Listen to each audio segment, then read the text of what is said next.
I just pressed the Let's Go Live button. And so we've got to wait for the stream to fire up all across the fruited plain on this very extra special Monday before we just start running all over the place. And it is looking like we're alive and well. That's tremendous news. Let's go ahead and get started, shall we? Hello, my friends, and welcome back to yet another episode of Watching the Watchers Live. My name is Robert Gouveia. I am a criminal defense attorney broadcasting from the Valley of the Sun deep in downtown Phoenix, Arizona. And today, my friends, we are talking about useless. In this case, we're talking about the debt ceiling and the Republicans who are caving to the Biden administration. There was this big, long, drawn-out drama fest between everybody in Washington about this negotiation taking place, and it turns out we reach a deal where there's not much more that's going to change. We are going to go through it in detail, and we're still waiting for the bill to drop. We're still waiting for a lot of the analysis to be done on it, but we have reaction from a lot of people in Congress, and a lot of the Republicans are not happy about it. And so we'll see what they have to say. Joe Biden came out, kind of did a victory lap. You can see this little smirk from him out there. These idiot Republicans, don't they know they're going to cave? We all knew they were going to cave, and so of course they did. McCarthy held a press conference. It's about 20 minutes. We'll go through it relatively quickly just so we can see what he had to say about it. Maybe there is something, to get out of it. I don't know, but we'll see. He came out, he said that they did something that was really, kind of sneaky, is that they're limiting Biden's ability to do anything with executive actions. And executive actions were a big part of his spending spree over the last 2 years. So maybe there is something in here that is useful. We'll go through it. Rand Paul doesn't think so. A lot of other Republicans don't think so either. And so we'll go through all of that. And they dropped this on us right in the middle of a Memorial Day weekend, when we are honoring our fallen men and women, when we are spending time with friends and family, when we're saying thank you to everybody who made the ultimate sacrifice for our country. And we do here. They crammed this down everybody's throat because that's what our Congress thinks about us. So we'll go through all of that. We also have an update on Lindsey Graham, who now has an arrest warrant issued for him. Unfortunately, it's not out in America. It's in Russia, but it's a good start. So they have decided that they did not like this little conversation between Lindsey and his Zelensky, or I think he might be Zelensky's. I don't know who belongs to whom, but we've got a clip from Grahem, and Grahem is saying that U.S. dollars that were being spent over in Ukraine to kill Russians was the best money we've ever spent in the United States. We're going, what? We can't think of a better way to come up with a way to spend money. So he's out there. I mean, he's just giddy. He's been on this since, I don't know, the mid 2014s, I think he was over there, just giddy as can be about a prospect of a war with Russia. So he said that it's a great way to spend money. So the Putin team, they came out and they said, well, how about we just issue an arrest warrant for you? And it's just a disaster. Lindsey Graham, he came out, he responded to this on Twitter. We'll see what he had to say.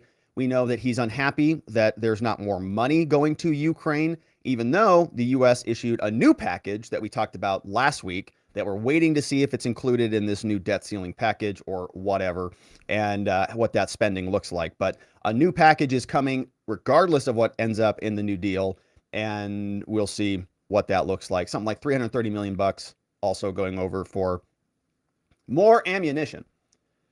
And so we've got that. Then in our final segment, we've got a new interesting Kari Lake video that I want to go through here. Yeah, new evidence. Now, this is a new video that came out. And as is usual with these cases, we've got multiple interpretations that many people can have on one video. We see paper jams. We see people making adjustments to machines. We've got questions about timing. Everything that we see in the video, they say is totally legitimate. And there were justifications for unsealing things and resealing things. And, all the right people looked at everything, and everybody who even questions it at all is illegal and an idiot and should be arrested and charged with sanctions and disbarred.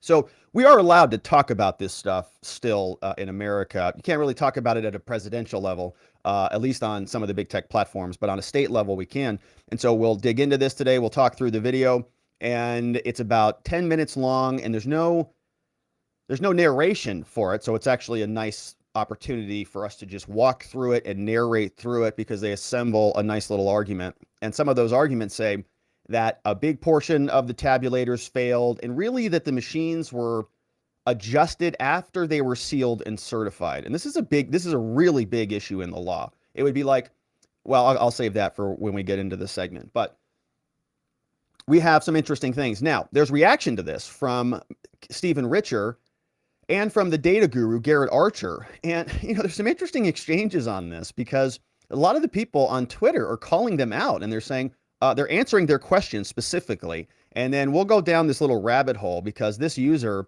DeSantis 2028, says they aren't allowed to touch the machines after being sealed. It's after it's sealed. It's like void, warranty expires, warranty void if you open it. It's like a lot of other things that once it's cracked open, you kind of don't want to seal it again and then open it up again and think that the confines are all valuable. So we'll go through that. We've got other reaction from Stephen Richer. And then, just to make things worse, we have Katie Hobbs. She's having major resignations in Arizona. It's a total catastrophe. One of her, actually her chief of staff resigned. That's how bad this is. Somebody who's been working with her for a long time, basically leaving because, well, what I would speculate to be a total loss of confidence in Katie Hobbs' ability to lead. So Arizona's not sitting pretty with her in charge. But as you can see, my friends, we have a lot to get to today. We do have business to attend to. And of course, it is Memorial Day. And so we always like to pause and say thank you to those who have made the ultimate sacrifice for all of us in America, in this country, and to their families and to their loved ones who are pausing today to cherish and honor their memories. And we're sending our extra love and our prayers your way as well. To all of those who have served their countries, cheers, my friends. All right. And so today, if you want to be a part of the show, watchingthewatchers.locals.com is where you can do that. We have an amazing community chatting away, and we do extra stuff over there. We did a Saturday show this past weekend, and we like to do member-only streams, and so come and join us, watchingthewatchers.locals.com. And before we get into the program, we got to make sure that we're properly nutrified and fortified, especially if we might be indulging in a little extra barbecue this afternoon. We got to make sure we also get our greens from our friends at fieldofgreens.com, because how sick are you of all of those leftover pandemic pounds that are just floating around the midsection, How sick are you of all the weight loss pills and fad diet ads that you keep hearing about? Tired of them. We've all been there. We've all done that. They just don't work. But you know what does? Eating healthy, eating fruits and vegetables, 5 servings of them every day, very easily. You do that, the weight would probably just fall off. But look, vegetables, I know, not a fan. And fruit, they go bad so quickly. It's just a pain in the butt. Instead, let's talk about Field of Greens. Field of Greens is a science-backed formula, very specific fruits and vegetables that you're not going to find in any other product, because proper nutrition reboots your metabolism so you burn calories faster and lose weight a healthier way. And Field of Greens is the only brand backed by a better health promise. Yes, you'll look healthier and you'll feel healthier fast, but the greater proof comes at your next checkup when your doctor says, wow, you've lost weight. Whatever you're doing, keep it up. And so, my friends, let's get you started. Go on over to fieldofgreens.com. Don't forget to save 15% with code Robert at checkout. And remember, the vegetables want to be eaten. And if you're not into greens, which you should be, I mean, it looks green, but there's cranberries in there. There's blueberries in there. There's all sorts of other amazing antioxidants. There's all sorts of great nutrition in there. And so get it. Remember, the vegetables want to be eaten over at fieldofgreens.com, code Robert. All right, my friends. So let's get into it today. The Republicans cave on the debt ceiling. Is anybody surprised? No. And they did it in a fashion that many people expected them to do it. It's Memorial Day weekend. A lot of people are spending times thinking about more important things where our U.S. government says, perfect, great opportunity while everybody is distracted to cram through a bill. Both sides get to declare victory. It is another situation where it's more of the same. They just kick the can down the road. Nothing actually gets done. It's more uselessness. So we're going to hear what they say about it. Biden came out. You can see he's kind of doing a victory lap here. He's mostly inanimate these days. And so when he gets a big smile like that, you know something is either broken or he's like actually happy. It's like a kid who gets an ice cream cone. He's like, this is just nuts. And that's all courtesy of the Republicans as per usual. And look, I understand that nobody wants the country to default, and I don't want the country to default, but I also don't want more of the same, which means we're going to default later down the road. And what's more irritating about this whole debate is they talk like they're going to do something. And they always tell us that there's going to be action. And then they come out even when there is no action and they tell us there was action. And so we just get tired of the same stupid game over and over and over every 2 years or 3 years. And we were talking about this on our locals for weeks before we even got to this point. We were saying, hey, should we even talk about the debt? Like, is this even worth talking about? And the consensus was no, because they're always going to come to a deal. It's always just a big stupid show. They get a lot of tweets about it. They don't have to talk about other problems that are actually, more pressing. And they just keep spending and spending and spending and spending. And at some point, the bill comes due. And we're seeing the effects of it every time you go out to eat or you go buy a pack of groceries. It is expensive and it's not going to stop because they keep spending. There's no fiscal sanity in this country whatsoever.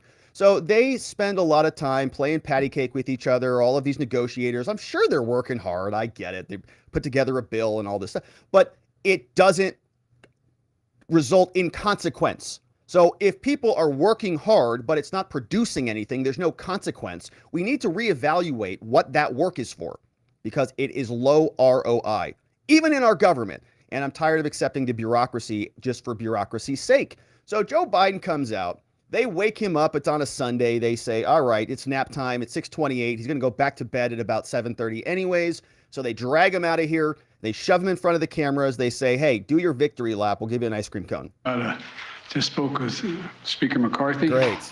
And we've reached a bipartisan budget agreement that we're ready to move to the full Congress. Mm-hmm. And I think it's a really important step forward, and it takes the threat of catastrophic default off the table, protects our hard-earned and historic economic recovery. And the agreement also represents a compromise, which means no one got everything they want. But that's the responsibility of governing. And this is a deal that's good news, I believe you'll see, for the American people. The agreement prevents the worst possible crisis, a default for the first time in our nation's history. An economic recession, retirement accounts devastated, millions of jobs lost. It also protects key priorities and accomplishments and values that congressional Democrats and I have fought long and hard for.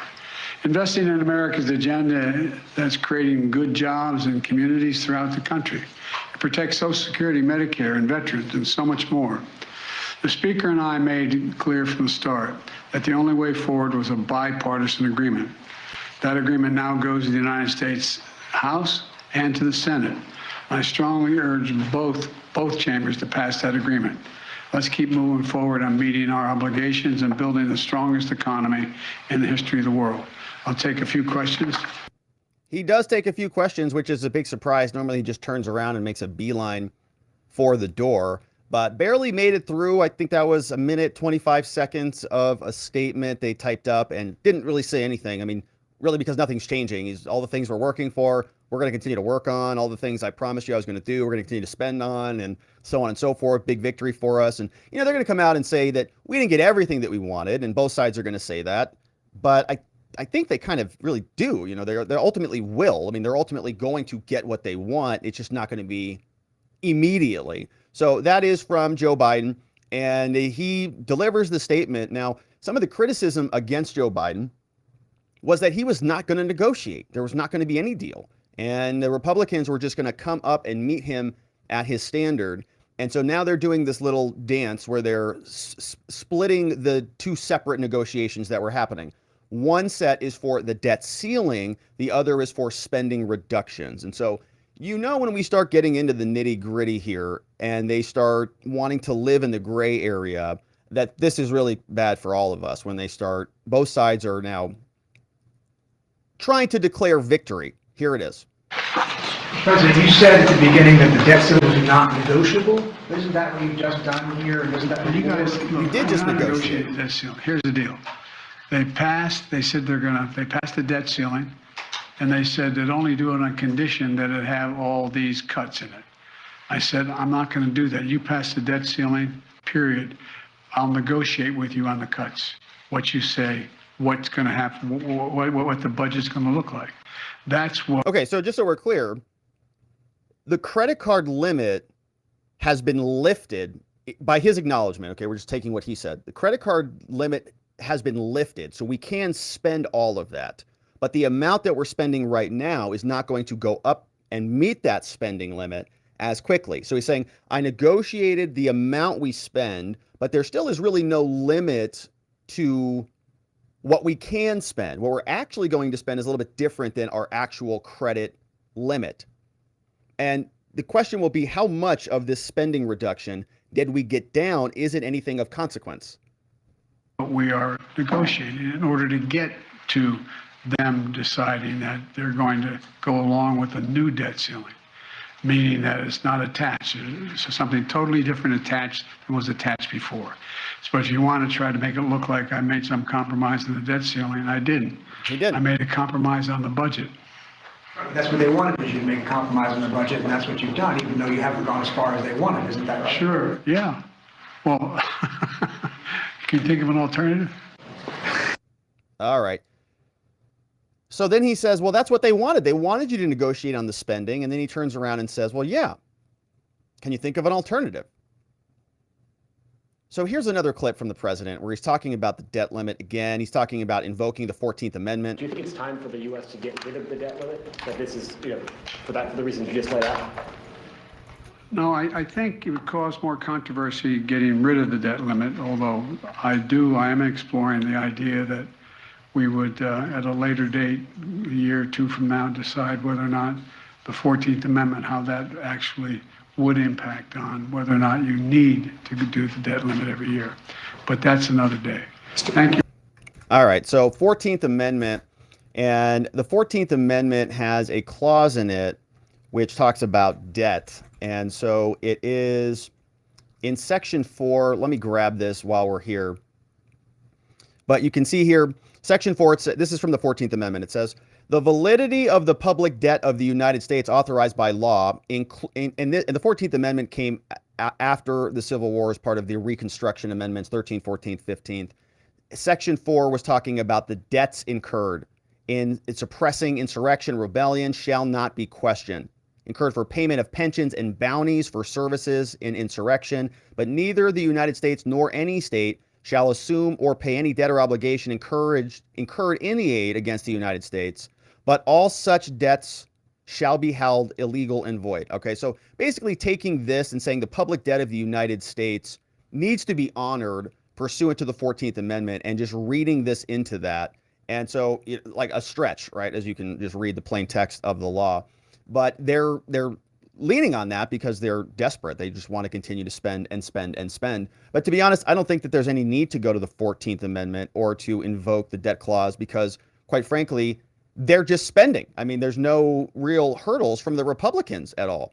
And when the media asks why Democrats are upset about this, are the Democrats mad at you because they didn't get what they wanted? This is what Joe Biden says. Look how laughing and giddy he is. Mr. President, what do you say to members of your own party who say you've made too many concessions in this deal?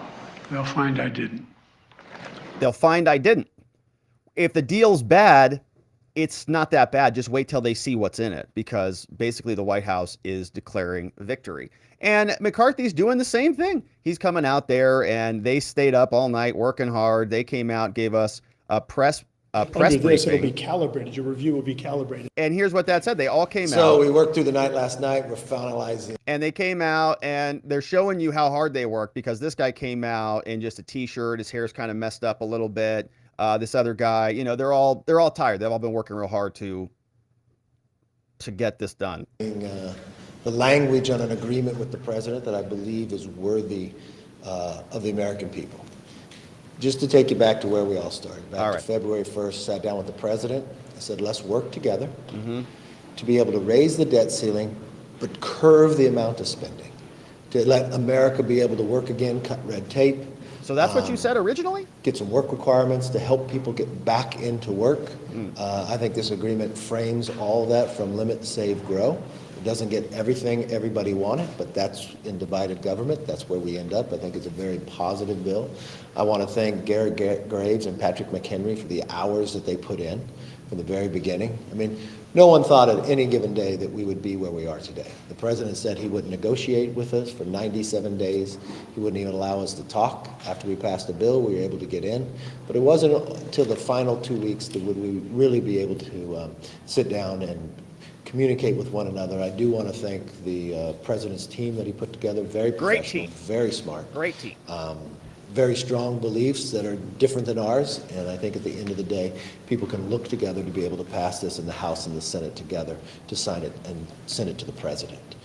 With that, let me bring in... Who got more? I want Garrett to say a few words. Who won more? Did the Democrats get more, or did the Republicans get more in the deal? Who won? We're No gonna longer fast do you forward. have to pass a bill to find out what's in it. We will abide by 72 hours. This will not be thousands of pages. Okay. This will be about 150 pages or less. Not only will the members be able to read it, the public will be able to see it as well. All right. I wanted to make sure that the members actually hate got it, the but at least we'll information get to see about it. the bill before it's read to all of you. Great. I'm trying to change the House where it works again. We know at any time when you sit and negotiate within two parties that you got to work with both sides of the aisle. So it's not 100% of what everybody wants, but when you look, the country is going to be stronger. This is going to be transformational. What percent is it for the Biden administration? It's not 100% of everything that everybody wants, but what are the percentages? That would be my follow-up question. Is it 50-50? Or is it 95-5? Or is it 99-1? Where Congress is literally going to vote to spend less money this year than we spent last year. We're going to reform cutting red tape. That's great. So as just NEPA hasn't been reformed in more than 40 years, streamlining it. Construction jobs today, if you want to build a road, it's 7 years of review. We narrow that to 1 to 2. That is transformational, that America can get to work again. Transformational. People can have jobs again. Wow. Cut our spending, and also protect our military and our vets. With that, let's open up for questions. Speaker Yes. McCarthy, thank you. You said last night that you had more excited than the press after your phone call with them. This morning, according to what we're seeing and talking to members of your caucus who you've asked to have unity, they are angry. They are not pleased. They think that you've given away the farm here. You've given away the farm. Question says... Meet them. How do you get them back? I'm not sure who you're talking to because we did a Question was, huge portions of your membership are outraged about this. How do you plan on getting them back? conference call with our conference, and over 95% were overwhelmingly excited about what they see. Wow, 95%. They're getting the text today in the process. Look, in every single negotiation when it comes to debt ceiling and others, you get both sides of the party voting to pass the bills, and I expect the same thing. Speaker McCarthy, some of the sentiment coming from your members, from Ken Buck, he said that he's appalled by the spending. Ralph Norman calling it insanity. Even if you can afford to lose some of those conservative members, do you worry that someone, because any one of them could, would bring a motion to vacate? Not at all. Motion to vacate? Not at all. Are you concerned you're going to be removed from Speaker, Kev? Not at all. Speaker, how confident are you today that this bill will pass on Wednesday? Look, I think people are going to sit there and read it. I think it's good for the American public. You're going to have Vote comes Republicans and Wednesday. Democrats be able to move this to the president. The president agreed with this bill as well. Mr. Speaker, Yeah. when the bill comes up Wednesday or Thursday, whenever, will you commit to it not going onto the floor when the market is open? So if there's some concern that if there's not the votes, we're not going to have a TARP issue like we did in 2008 later. We're going to put the bill on the floor in 72 hours and pass it. You spent a lot of time thinking up crazy stuff. TARP? Speaker, two questions. Can you take us through the defense, non-defense specifics? And then also, what about the Rules Committee? You may have however many members you have on the floor, but Chip Roy just in the last minute tweeted out no. And Chip Roy says no. Ralph Norman, he didn't like what was happening when the bill was emerging. Do you have the votes to get this news? Look, we're putting out the text to everybody. I think we'll be fine without getting it through. Patrick, you want to handle any of that? On your call with the president this afternoon. We just want to get back together now that we've finalized all the language, make sure both sides agree that the language is what we agreed to as we spoke. So once we have that, we'll post it. You know, a lot of you are, members will react to whatever rumor you guys are writing about. Let's let the members actually read the bill before they make a decision and go forward. What Yes, time sir. will the bill be released? I know there's been some confusion. I know some members that are saying this is fiscal year 2023 levels of what spending's frozen at. I know that Representative Johnson told us yesterday it was clawed back to or rolled back to fiscal year 2022. Look, at limit, save, grow with 2022. What this will do is it increases defense and it increases veterans. If you take non-defense with veterans out, it goes below the level of 2022. Okay, so they're actually spending more. It's for military and veterans, which is very appropriate on today. And if you take that out, they're saying now the new total is less, but ultimately they are spending more. So maybe it would have been better if they cut more while also spending the more for the military and the veterans. If they wanted to keep that, they could have cut more and they still could have reduced the total spending, but they didn't do that. Yes. I want to go back to the PACT Act. Will that not be touched in this process? PACT Act is not. No. No. Yeah. For years. Yeah. Anybody else? Yes, sir. A little bit about the 1 and 2 year timelines for HIPAA. Are those trying to model those firm timelines? So first of all, let's keep in mind NEPA. Fast forwarding over to McCarthy. All across this country on both sides of the aisle. It doesn't matter if you want to build a road, you want to build a renewable energy project, it all gets stopped and studied for years. It's a frustration. That's millions of dollars wasted. That is all changing now. Wow. So we can build again in America. We can make America stronger. We compete with other countries. Wow. This is a win for the entire country. And That's for both great sides of the news. aisle. Yes. Wow, we're going to be able to build roads again and compete with other countries now because of this bill. I get so tired of this stuff. I mean, it reminds me honestly of Mark Kelly from Arizona. It's this stupid, fluffy language that these politicians just say. It's just talking points. They just pull them out of their butts over and over and over again and just repeat them. Doesn't mean anything. Mark Kelly from Arizona said after the other stupid spending bill, which was the Inflation Reduction Act, he said that it was going to start raining in Arizona again after they spent billions of dollars, or $750 billion, I think that one was, or 1.3. Big. It was big. It was very big. And we were questioning, how does this bill bring more water to Arizona? Mark, well, we're going to have water again, and it's not going to do crops and all the things. No, it doesn't. It's just money. You guys just keep spending. So it's great. You're reducing regulations and all of the other things that we want to see, but that's not essentially what this is about. They come out, they tell us we're cutting regulations. All right, well, we're concerned about spending. Well, the spending's for the veterans. Okay, so that's great. That's also great, but we want actual consequence of your leadership, and the direction, the trajectory of your leadership is one direction. It's not being reduced at all. Therefore, your progress is failing. How important is it to you that you get a majority of your majority, and will you? Yes. Would you just reflect you will? Yes. Would you reflect, This is a good, strong bill that a majority of Republicans will vote for. would you just reflect Yes, on your ma'am. relationship with President Biden? It's looking like it's going to be a robust flipping effort on both sides of the aisle. Have you started at all having conversations? Tom Emmer is our whip. He will continue. And look, members have to have the text before they're going to say where they are, and so they'll be able to see it and work through it. Have you started conversations? Yes. With the president, you were very critical that he took a long time to come to the negotiating table.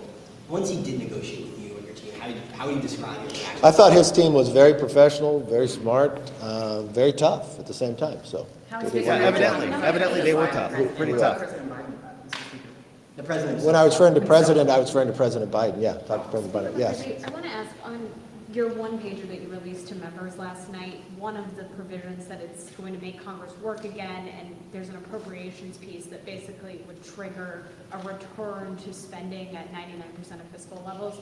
Can you explain that in whether or not that prevents future government shutdowns? Is there some other mechanism that has to happen? Well, I think a frustration America has is when they look at Congress not doing their job. That's right. We've watched this place. That's break exactly down, where right. Members didn't even have to show up for work, where the very basics of appropriations weren't passing. So you watched what happened before we took the power, where they had this omnibus come at the last moments in Christmas, thousands of pages, nobody Or like can read it, Memorial you wait Day, 72 hours, and just jam it through and fund. Yeah, like on government Memorial that way. Day. Yeah. We want to make sure Congress works again for the American public. So when Well, we do became something. in the majority, we want to do everything in our power to have this process change. And that's getting back to the appropriations. Part of the strength of having this agreement, you got the top lines for the next 2 years, so people can go right and decide your priorities for America. And the difference here is, if you don't get that job done, you shouldn't be rewarded. So what it would do is make sure your government doesn't fund down, but it would do a continuing resolution, but at 99%. So it gives you the incentive also to do your job. This was an idea that brought forth by Thomas Massey. And I think it's a very positive idea, because what it's really doing is forcing, and it's giving consequences for members of Congress on both sides of the aisle to do their job. This isn't going to be a Republican or Democrat idea. This is really for America telling Congress I'm sure it there is. should be some consequences for you not doing your job. Yeah. And now it gives you the incentive. So what you'll find is Congress is going to work better, smarter in this process because of it. And we'll get our work done. Oh, it's just as bad as Mark Kelly saying it's going to rain in Arizona because they passed a bill. Give me a break. Congress is going to work harder, faster, smarter. They're going to get things done now because they passed this bill. All right. Or they're going to pass this bill. It's the same thing. It's not going to rain in Arizona, all right, because Mark Kelly spent $3 trillion or whatever. It's not going to make Congress functional because Kevin McCarthy is agreeing to Biden's terms. It's just more bloviating. Expect all members of the leadership to support it. Yeah, I haven't talked to all of them, but I expect most of them will, yes. Yes. You always heard me from Democrats to help you push this over. Well, yeah. Have you spoken to Hakeem Jeffries if not, when I talked to Hakeem Jeffries on a number of bases, time through.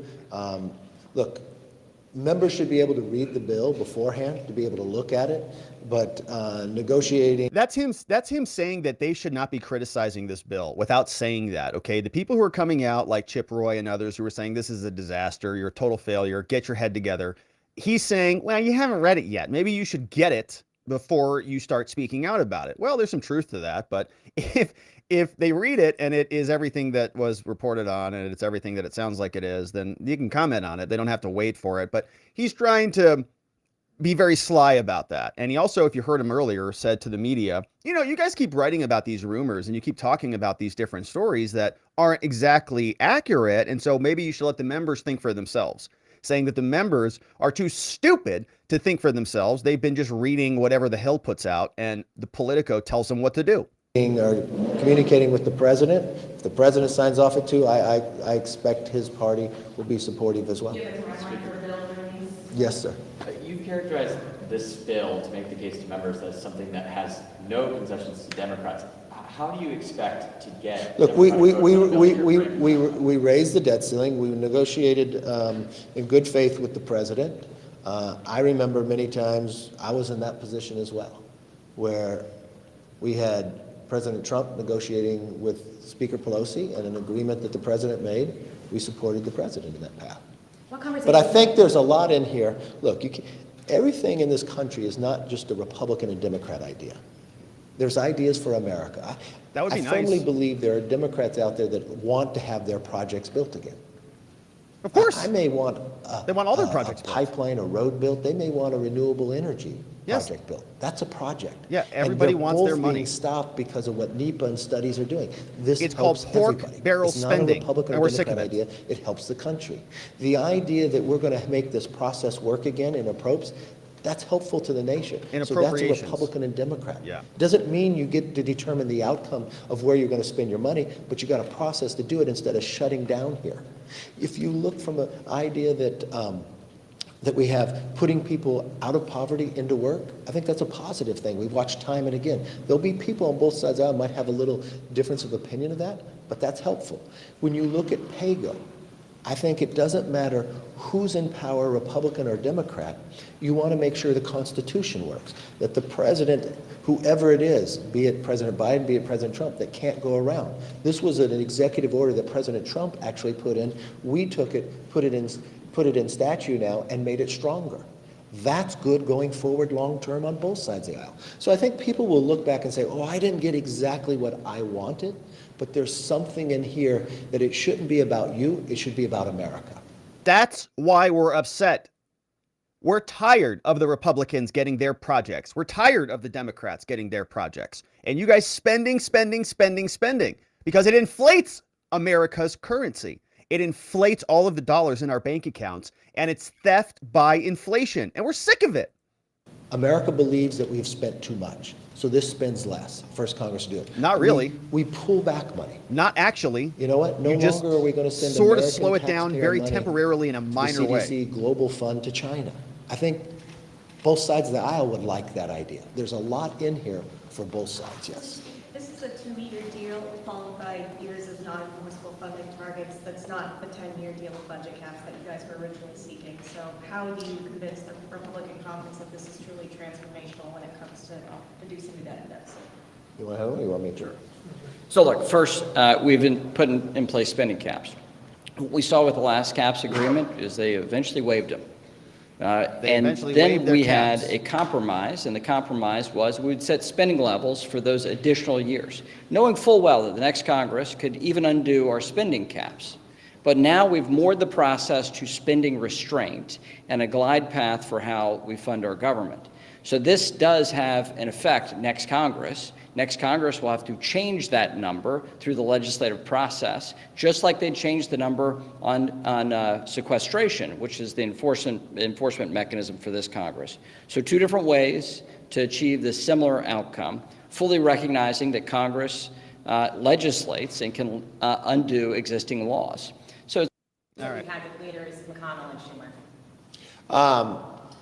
I haven't talked. I think you just said it's not really something that has much teeth to it. Talked to Schumer about this yet. I talked to McConnell last night, walked him through. I'm going to talk to the Senate Republicans today. We'll do a conference call, walk them through the bill as well. Yeah, great. Last question. Yes. Can you guys take us through the specifics on the work requirements? Is it SNAP where we're seeing that up to 54, not Medicaid, I assume? And Correct. then also on permitting, is there any transmission in this bill? first, Also deal with transmission, it would deal with pipelines and others, but I had that conversation with the president yesterday and with the White House again, if you want to follow up any on that as well. Yeah, sure, and I'm sorry, I hadn't slept lately. One other thing, we also, yeah, but y'all got free chips yesterday.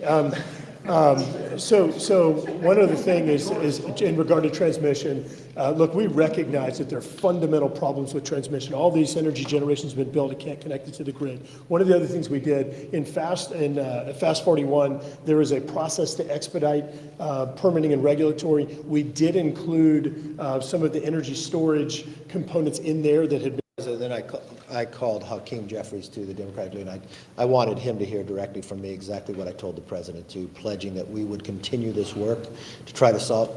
I think if we can get energy right in America, it will not only make us independent, but it will make us stronger, produce more jobs, and there's great ideas on both sides of the aisle. And that's really, when you look at things for Republicans and Democrats, I think that's a very strong place, especially in this bill as well, and the pledge of what we're going to work together going forward. So thank you all very much. Appreciate you.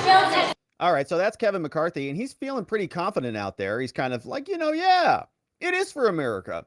We did a good job. And he's pretty smooth up there behind the podium. He kind of just takes all the media there, and he's got the right answers, and he uses a lot of the same fluffy language that the media loves to hear or at least they accept for some reason. They go, okay, well, I guess it's going to save America. So he gets to talk through it. He also showed up on Fox News to tell us something else about executive orders. Here's what he said. For the very first time, you have administrative pay-go. We had a president that spent another $1.5 trillion around Congress. That can no longer happen. Meaning if he takes That's in executive statute. actions. I'm sorry, what? Meaning if he takes executive actions, he's got to cut to be able to talk go about forward. where he's going to pay for it. He doesn't have to talk about it. He has to do it. That would have saved us $1.5 trillion in the first 2 years of this presidency. Okay, but that's a major savings. That has never been in law before, and now it's being put into law. Great. That's great. So they're going to put in a place a law that's already been exploited, already been used, and we don't know if that is even going to be constitutional, to be honest. I mean, if the Biden wants to pass an executive order and he thinks he's got the constitutional capability to do that because it's within the executive branch powers, I don't think that Congress can limit him on doing that. They might be able to say they can, but Biden doesn't care about Congress. Biden doesn't care about the courts. They just do things. We're just going to waive student loans. What? What? What are you talking about? Congress didn't pass a bill on that. There's no provision in the existing law, in my opinion, that allows for that to happen. They use this bizarre COVID emergency provision from the Department of Education to now go waive loans on a national level. So they don't care about Congress. They just do things. And if the courts say no, they appeal them until the court finally says no. And then they have to, reverse themselves. And there's a lot of this going on, not only with student loans, but we saw that with property rights, with the CDC, and the list goes on. So that's Kevin McCarthy. He's talking a big game out there. He's like, yeah, he's pretty good job in America, and, the negotiation and all the things. Rand Paul is not too happy about it. He's over there in the Senate. He says fake conservatives agree to fake spending cuts. Deals will increase mandatory spending 5%, increase military spending 3%, and maintain current non-military discretionary spending at post-COVID levels. No real cuts to see here. Says conservatives have been sold out once again. And this is not the only reaction. There's a lot more. Zero Hedge assembled a bunch of them. The hits keep on coming for McCarthy, as angry Republicans have been outright rejecting the debt ceiling deal, which raises the debt by $4 trillion over 2 years. Doesn't provide sticking points sought by the GOP. Here's what Yossi Getzner said. Why are you boasting about fake cuts which will just be used by Dems against the Republicans in 2024? I mean, if you're getting real cuts, then okay, you're putting the country over party. But this is clown stuff. Fiscal year 2023 is 45% above pre-COVID budget, and in some freezes in place. By the way, were your voters clamoring for $88 billion hike in defense budget as part of the deal? We want $88 billion more? What about affirming, Kev, 97.6% of the $80 billion for the IRS? How about that? Or 4 months after the Clown House vote to repeal the 80. Maybe you have polling I don't have, just asking. VK says caved. Other people are weighing in. Michael Malice commented, said someone should come up with a saying for that. What's the saying? We let government grow, but at a slower rate. Oh, yeah. It's called spending. You have here, Mike Lee, senator, says with Republicans like these, who needs Democrats? Retweeting Chip Roy, another member of Congress, says there are members of the GOP claiming Democrats got nothing from the deal, right? Is that true? Oh, really? Chip Roy says, okay, what did the Democrats get? Could it be the following? How about an uncapped debt ceiling with an expiration date worth approximately $4 trillion? It's pretty good. Basically, no cuts, a freeze bloated at 2023 spending levels, zero clawback of the $1.2 trillion, quote, Inflation Reduction Act, Mark Kelly, Arizona rain dance bill. He's going to be out here causing rain clouds to form. Crony giveaways to elitist leftists for grid-destroying unreliable energy. 98% of the IRS expansion left fully in place. No work requirements for Medicaid. The only adjustments for TAMF and SNAP no REINS Act statutory requirement for huge regulations, and no border security. A deal that allows them to avoid the policy riders in the fall, and they just got totally obliviated. So Rep. Chip Roy also weighing in on that. We see Dan Bishop, another representative, says McCarthy called the deal a big win, claiming Democrats didn't get, quote, one thing that they wanted, except increasing the debt another $4 trillion and no responsibility for it in 2024, which is a nice give to them. You know, except for those little things, not that big of a deal. After President Biden and McCarthy spoke, several Republicans outright rejected it. Here's what's in the deal. Raises the debt ceiling by $4 trillion over 2 years, consistent with the structure of other budget deals. It rolls back a rollback of non-defense spending to fiscal year 2022, capping a top line at 1% annual growth. After 2025, there are no budget caps, only non-enforceable appropriations targets. Oh, so they can get some targets in there. That's nice. Defense spending would be in line with what Biden requested in his 2024 budget, about $900 billion. So giving him what he wants there. Fully funds Medicare for veterans, which is what they headline with, right? Anytime you're critical of anything they say, they just make sure they say something about the veterans in there, just talk about the troops, you know, freedom and democracy and those things, and then they can do whatever they want. The agreement increases the age for which food stamps recipients must seek work to be eligible, 49 to 54, claws back tens of billions in unspent COVID funds, cuts IRS funding without nixing the full $80 billion. This is from their one-pager. No new taxes, according to McCarthy. Here's McCarthy acting like it's not dead on arrival. We'll see. Representative Andrew Clyde says hard pass, hold the line on this. So will there be actual Republican resistance to this? Or will they all fold into line like usual? A $4 trillion debt ceiling increase, he says, with virtually none of the key fiscally responsible policies? Pass. Chip Roy says, hold the line, no swamp deals from us.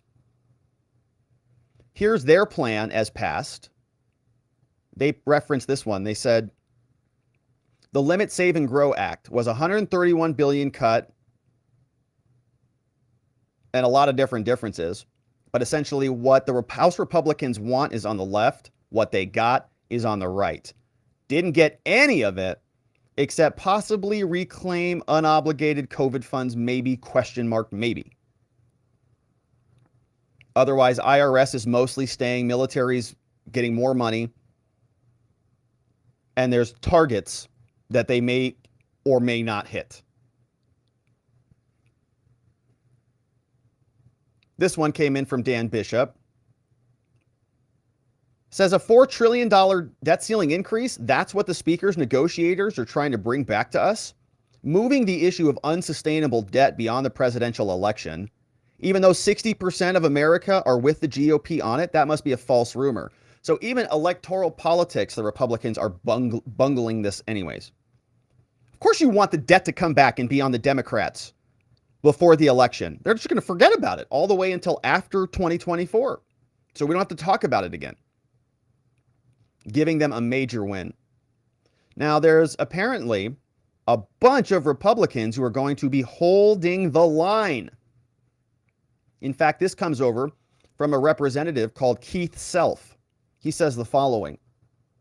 On May 25th, add additional provisions. And he said he's got these signatures of people who are going to be fighting. Bob Good, Andy Biggs, Clyde from Georgia, Crane from Arizona, Dan Bishop, North Carolina, Lauren Boebert from Colorado, Chip Roy from Texas, and many others. So they are very likely going to run into a little bit more difficulty in the House of Representatives than maybe McCarthy is letting on. In summation, this is how the Republicans in the House feel about it.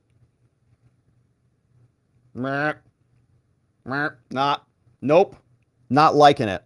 So we'll see what happens over there in the House of Representatives, and Congress will continue to scheme as they normally do. And in all likelihood, we'll see more debt, more spending, less services, less livelihood provided for the American citizenry, because everything is being inflated away, stolen by the government, who just keeps printing and printing and printing so that they can continue to consolidate their never-ending power at our expense. Not a surprise at all. And they did it right on Memorial Day weekend, man. Just as expected. Not a surprise. All right, my friends. And so we are going to continue on. We're going to change gears a little bit. Lindsey Graham now has an arrest warrant from Russia.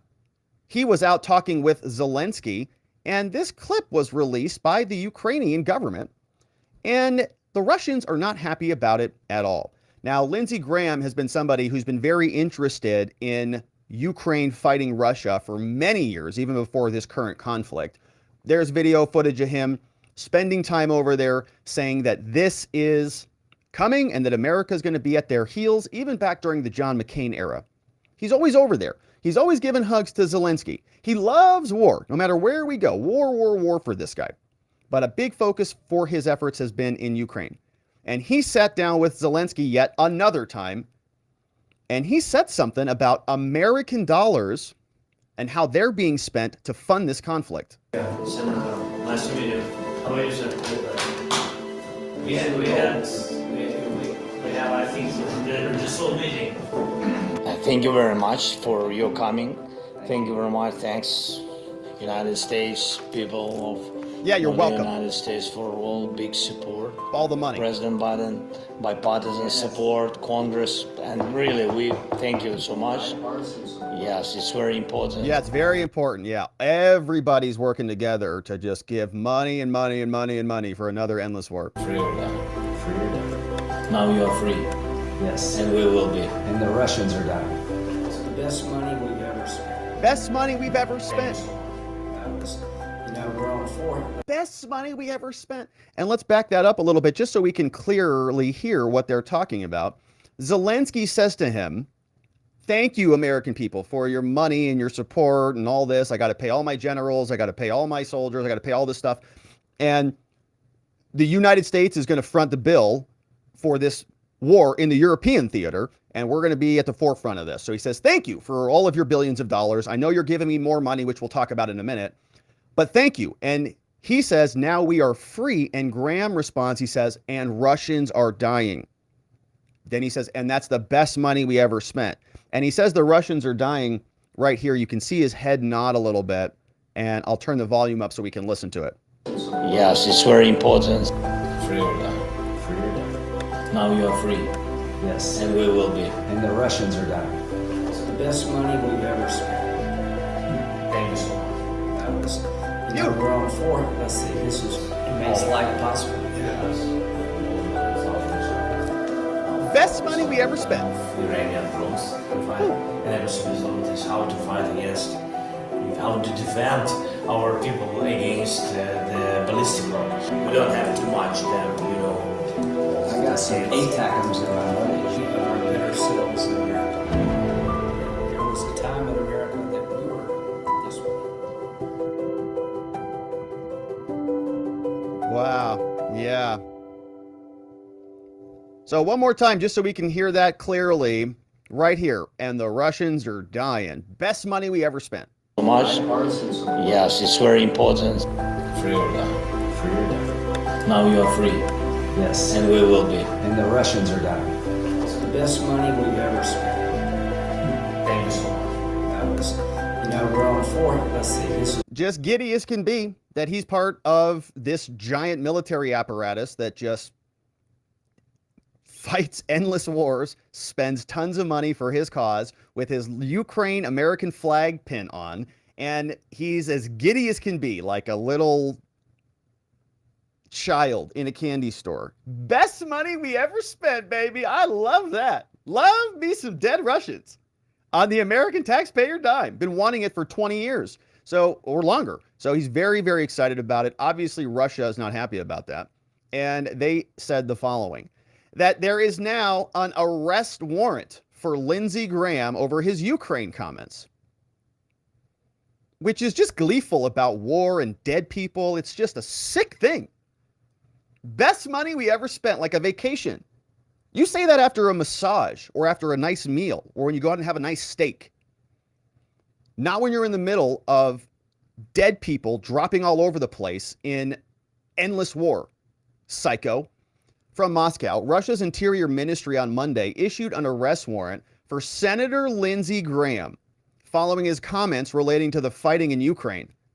In an edited video of the meeting on Friday with Ukrainian President Vladimir Zelensky that was released by Zelensky's office, Graham, a Republican from South Carolina, noted that the Russians are dying and described U.S. military assistance to the country as the best money we've ever spent, baby. Woo!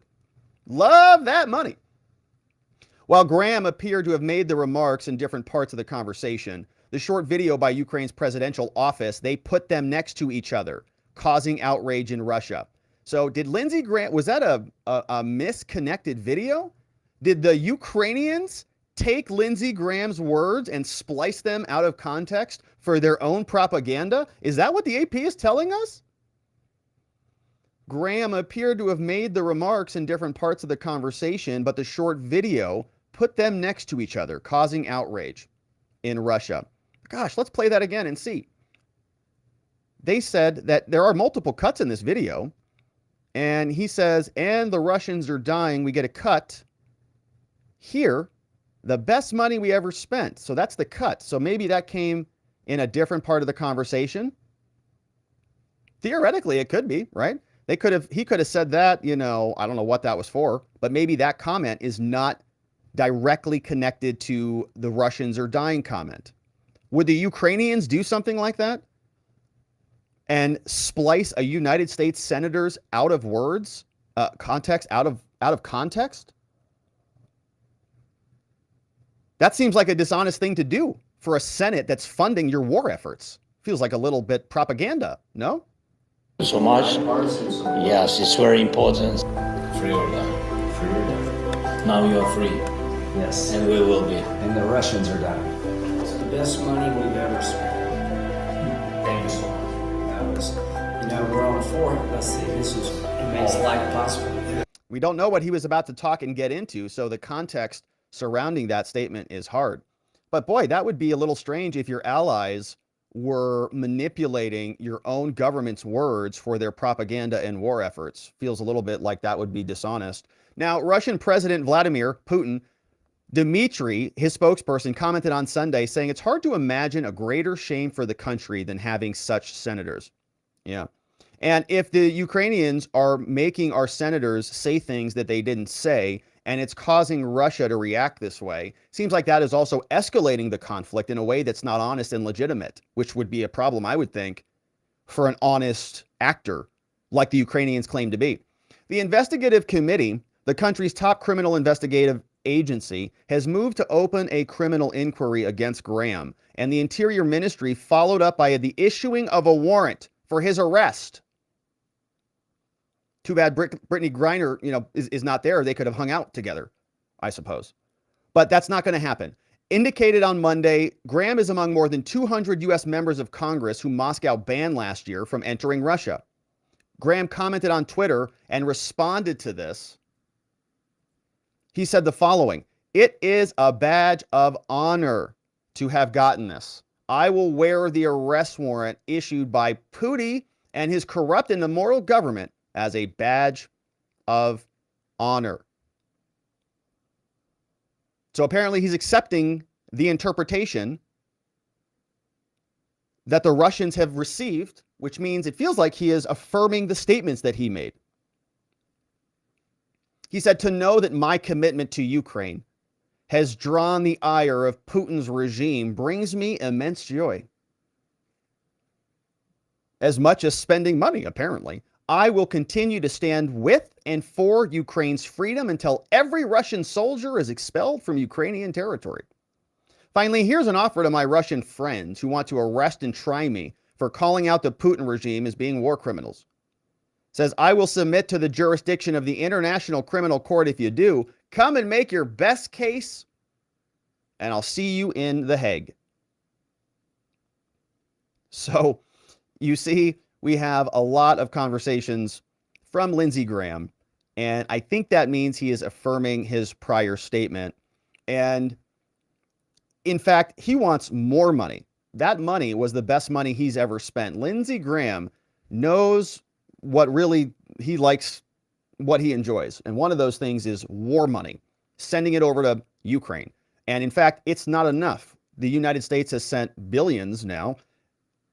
And that is just the start. Here is what Lindsey Graham says in response to the debt ceiling, not including enough for Ukraine. The biggest winner of the Biden defense budget is China because they'll have a bigger Navy, and it will be Putin. There's nothing in the budget for Biden to help Ukraine win a war that they're on the verge of driving the Russians out. So I like Kevin a lot, but don't tell me that the Biden defense budget fully funds the military. We've attacked it for a year as Republicans because it takes the Navy in decline at a time we need a larger Navy to contain China. The overmatch with China is real. Overmatch with China is real. We need more money for China and for Ukraine. Well, Lindsey Graham gets his way because both parties want this to happen, and they just keep spending and spending and spending. And we know that there is going to be a new military aid package for Ukraine. Last week, there was a conversation about this. They're still putting the final finishing touches on it, but apparently another $400 million going over to Ukraine. Mostly ammunition money. Going to be a major topic when they meet later. Here was the other meeting with Graham. More from the conversation. Here is, looks like a longer clip. Oh no, that's the full clip. Looks like we have some more conversation here. We appreciate we know that from first days we have total support. It's about 38 billion. And the big support, very important. The best money we've ever spent. Thank you so much. Wow, so they manipulated that clip. Wow. So bipartisan support. Yes. An earlier video, so the Ukrainians manipulated that clip. Whoa. All right, so here you go. United States, people of the United States for all, big support. President Biden, bipartisan support, Congress, and really, we thank you so much. Bipartisan support. Yes, it's very important, so we appreciate we know that from first days we have total support. It's about 38 billion, and the big support, very important. The best money we've ever spent. Okay, it doesn't detract from the comment. It's still the same comment. Essentially, he's still saying that the Ukrainian war money is still the best money we've ever spent. He's still not talking about a massage or a steak or a nice treat that somebody might give themselves. He's still talking about the war money. He's still saying it's the best money we've ever spent, and that money is still going to kill Russians. So the point that he is making is not changed. They just splice them together to make it look way worse. And Russians are dying, the best money we've ever spent. So, and that came from Zelensky's office. Okay, so as bad and as reprehensible as Lindsey Graham is, as awful as his statements are, as much of a war pornographer as he is, they still manipulated his context. The Ukrainian government took a senator's words out of context, and Graham ate it. He ate it. He got back on Twitter and said, well, yeah, that's true. He said that he's not even mad at them over this. He's owning it, not even defending himself. So that tells you about what that government is doing. Thank you so much. No, it's, we're on this is 457th day of a war that was supposed to last 3 days. You amaze me. Your country amazes me. It's about our people and about your people. Your people have help our people, all our appreciations.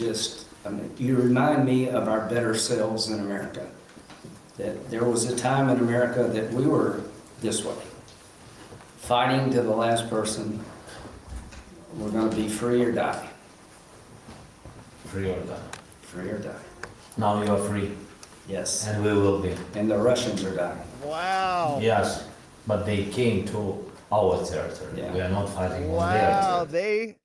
The Ukrainian government, through Zelensky's office, manipulated their own funding senator for war propaganda, and Lindsey Graham just ate it. Unbelievable. These people. And the media just covers for them. Very dishonest. Very dishonest. Now, they're still getting more money. We don't know exactly. All right, Lake. All right. The U.S. government is still spending money, $400 million. Equipment is not coming from Congress. This comes from the Presidential Drawdown Authority, or PDA, in which the president can authorize the transfer of articles and services from U.S. stocks without congressional approval in response to an emergency. Speaking at reporters at the briefing, White House spokesperson John Kirby did not put a price tag on the new aid package, so the U.S. can just, or the president can just say, well, we need it. The U.S. has been sounding out close allies about the possibility on imposing sanctions on China, which will be the second front in World War III. We know how these things go. World War II didn't start out with multiple fronts here for the United States, and then it did, and then they just explode. All of a sudden, it happens slow, and then it happens fast. Boom. Kirby was asked if potential sanctions against China would be a topic for Biden and Schultz. He responded, I would certainly expect it to be. So, a lot more money going over to Ukraine. Lindsey Graham has a bloodlust for more war. The best money we've ever spent, baby. The best money. Now, he didn't actually say it in context of the sentence preceding it about killing Russians, but the money is still going towards killing Russians. But the bigger takeaway, I think, is that the Ukrainians are splicing and dicing, spreading around literal disinformation. It's not true what he said in that context. They're still spreading it around. The Russians are picking it up and having concerns about that, talking about arrest warrants for U.S. senators. So this is a problem, and it sounds like it started from Ukraine. The Ukrainian propagandists concocted a fake script for Lindsey Graham, who is inexcusable, by the way, and deserves maximum contempt, and put that out into the media to exploit it for their own gain. Disgusting behavior. But will that be called out in the media? I doubt it. All right, so we'll continue to cover that, my friends, in Ukraine. And now let's turn our attention over to what's happening in Arizona, because we do have some new business to attend to here in Arizona. New evidence in the Kari Lake case has been released, and we're going to go through it in detail. It is a 9-minute video. It was put out by Kari Lake War Room, and they tell us the following. They say, on October 14th, 17th, 18th, Maricopa County performed secret testing on the tabulators. And we've already talked a lot about this when we covered the Kari Lake trial. Kari Lake's team wanted to bring in this new evidence. The judge said, no, you can't, because you can only move forward on one particular count, which was the signature verification count. The other counts were not allowed to come back in at trial, and so we didn't hear about these during the most recent proceedings. Says this was after the legally required logic and accuracy test. Remember that if you do testing and you seal something up and you verify that it's done and it's approved and it's checked, you're not supposed to open it back up again and then change it and then say it met the same standards as it was before it was sealed. She says that on Kari Lake's War Room Twitter, that 260 of the 446 tabulators failed. They were used on election day anyways, though. 59% of those failed on election day. So they certify that they're good. After they're certified, they change them, which voids the certification. Then they test them after the change. The change causes failures. The failures are ignored, essentially. They're put into production on election day. We see the same problems. Is the allocation. Now, there's a video that we will narrate through that purports to show evidence of this. And we'll also review some of the reaction where they explain, meaning Arizona officials like Stephen Richer, that every one of these bits of evidence, every one of these videos, every one of these frames shows legal and approved changes, approved adjustments to the election day proceedings, and that it's all verifiable. And we're going to ask ourselves what is going to happen next in Arizona, because Katie Hobbs and her administration as governor, they are losing their leaders.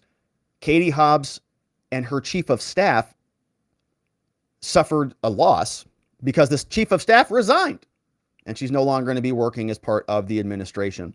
So we'll go through all of that, but let's start right at the top and review this video together, because we can see here that it starts with onesie-twosie Bill Gates walking us through the election. The accuracy of these machines is tested before the election. It's done by Maricopa County. It's done by the Secretary of State's office. That's already occurred to make sure that there isn't any tampering. If those machines don't pass those tests, we can't use those machines. Now, we get some music. I'm going to phase out the music and I'm going to walk us through this because there's no narration. But we're going to pause and just go through this presentation, which was assembled. They give us a timeline here at the bottom.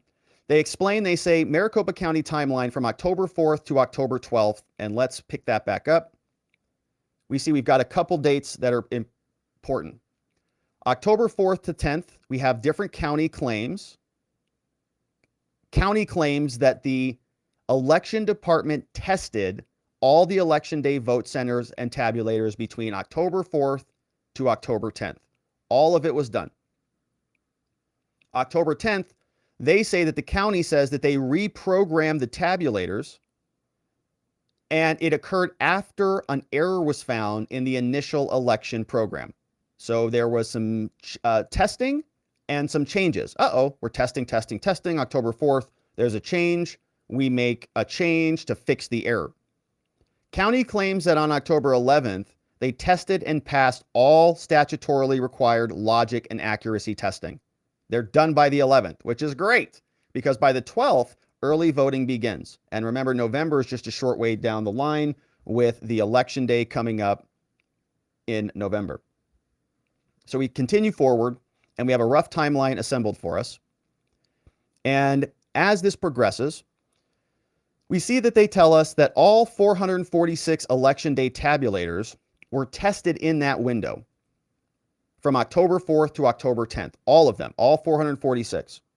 All of the vote center tabulators were tested using an incorrect election day program file, not used on election day. Now, these are claims coming from this organization. You see the watermark down here, Election Oversight.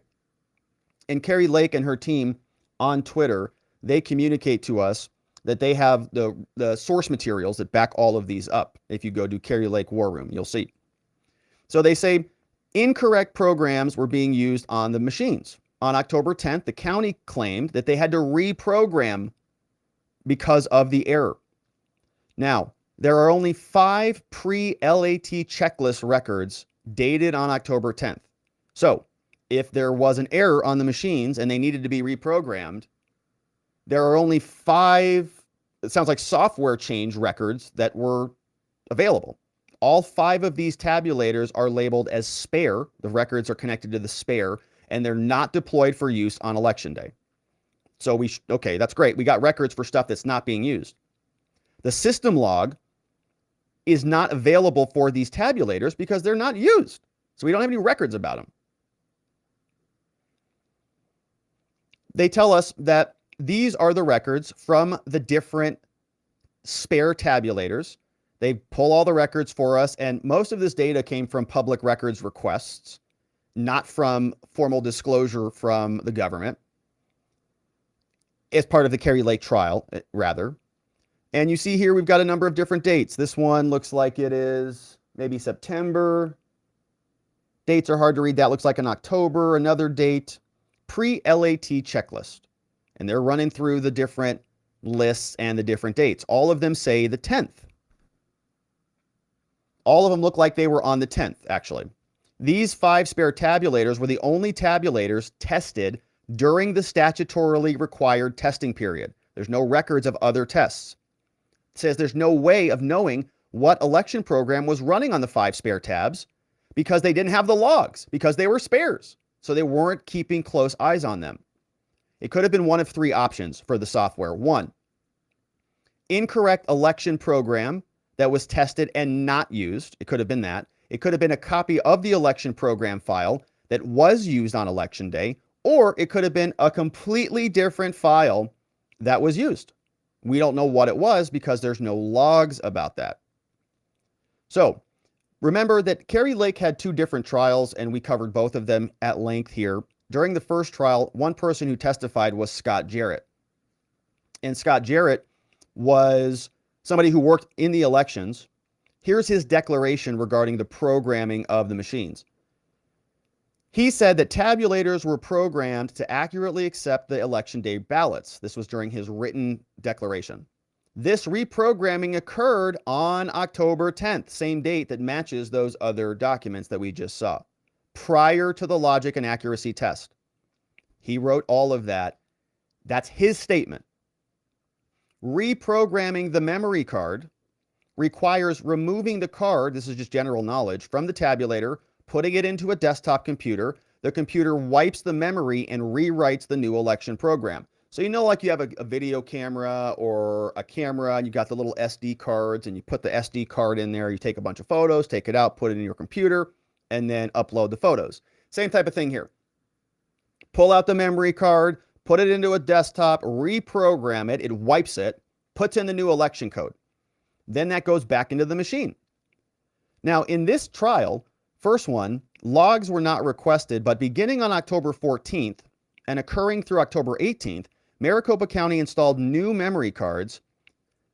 And you see this date, beginning on October 14th. Again, this is from Scott Jarrett's declaration, they tell us.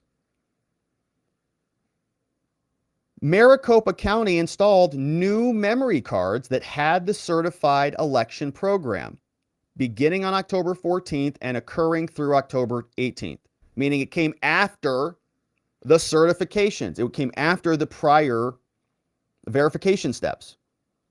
Maricopa installed new memory cards that had the certified election program. Due to the reformatting, the logs and memory cards would have a start date of either October 14th, 17th, or 18th, the date they were reinserted into, presumably, the tabulators. Maricopa County, they tell us, reprogrammed all of the election day tabulators between October 14th through the 18th, which would be after those earlier days on the 10th. Here is the reprogramming of the memory cards. You've got some video footage of it. And one of the common responses to this from the Maricopa County people is they're saying, well, these people wouldn't just be committing felonies. You know, they're not openly committing felonies. Why would they commit felonies on all of these machines in broad view in public? And the response to that is nobody is saying that they think that they're committing felonies. Nobody believes that these people specifically, maybe they do specifically. I don't know these people. There's no evidence of them, right? We're not identifying or singling out anybody. They might just be following instructions. They might just be election day workers. They say, follow this manual. Somebody else wrote it. They say, do this, unplug this, pull this thing in, move this here, do all the stuff. And they're just doing it. The questions we have go to the people who are in charge. It goes to people like Scott Jarrett. It goes to people like Stephen Richer and Ray Valenzuela and the people who set in the policies and the procedures in place and then had all of the other little peons go and actually do it.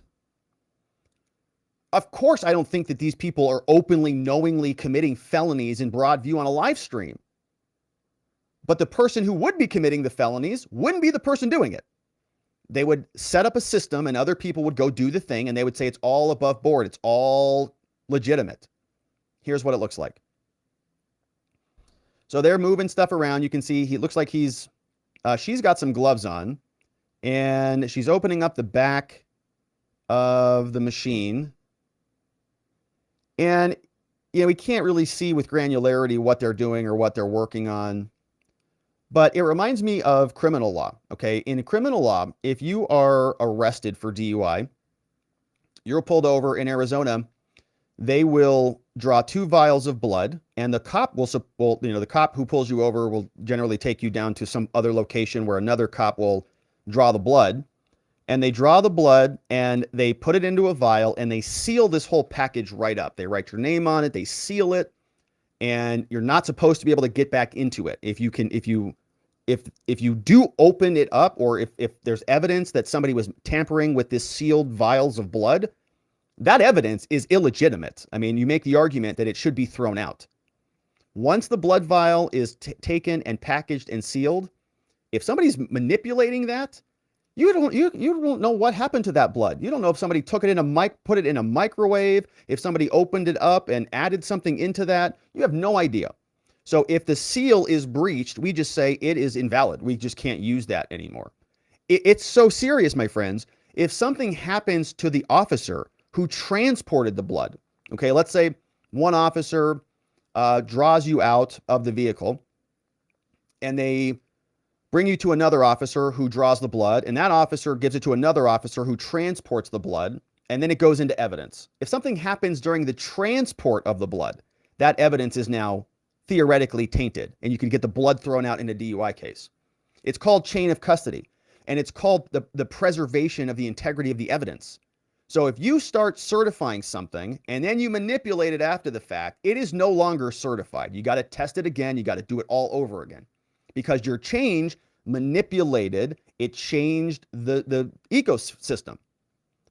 So for them to just say that we can do that haphazardly, it wouldn't stand up in criminal court at all. Why should it stand up in our elections? And we saw people doing a bunch of stuff. And it looks like they're taking cards back over to this person who's on the computer. They're opening up the different machines. They're running the different tabs and the different SD cards over to this guy. He's plugging them in one at a time, and he's just reprogramming them. And again, they probably think it's all legitimate. Somebody sent him an email. Hey, reprogram, update all the tabulators to version 1.1.7. He goes, okay, sounds great. We'll do that tonight. No problem.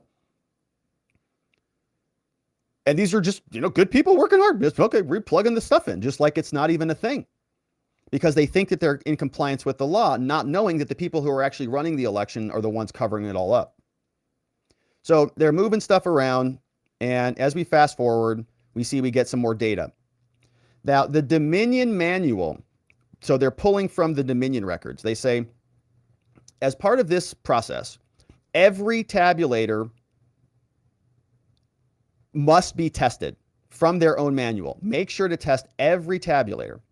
On October 11th, Maricopa only tested the 5 spare tabulators. And remember, they were updating the software on the 11th through the 14th. But they didn't.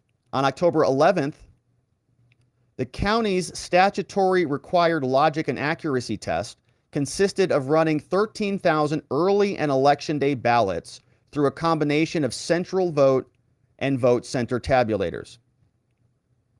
The county successfully cast a total of 45 election day ballots using the 5 spare tabulators that weren't even used on election day. So sounds like they were testing equipment that wasn't actually being used. The test that was conducted by the Secretary of State, which at the time was Katie Hobbs, consisted of running 1,100 early and election day ballots through a combination of votes. You see those there. Canon, High Pro, and election day, different types of tabulators. Election day tabulator was only ICP2 tabulators.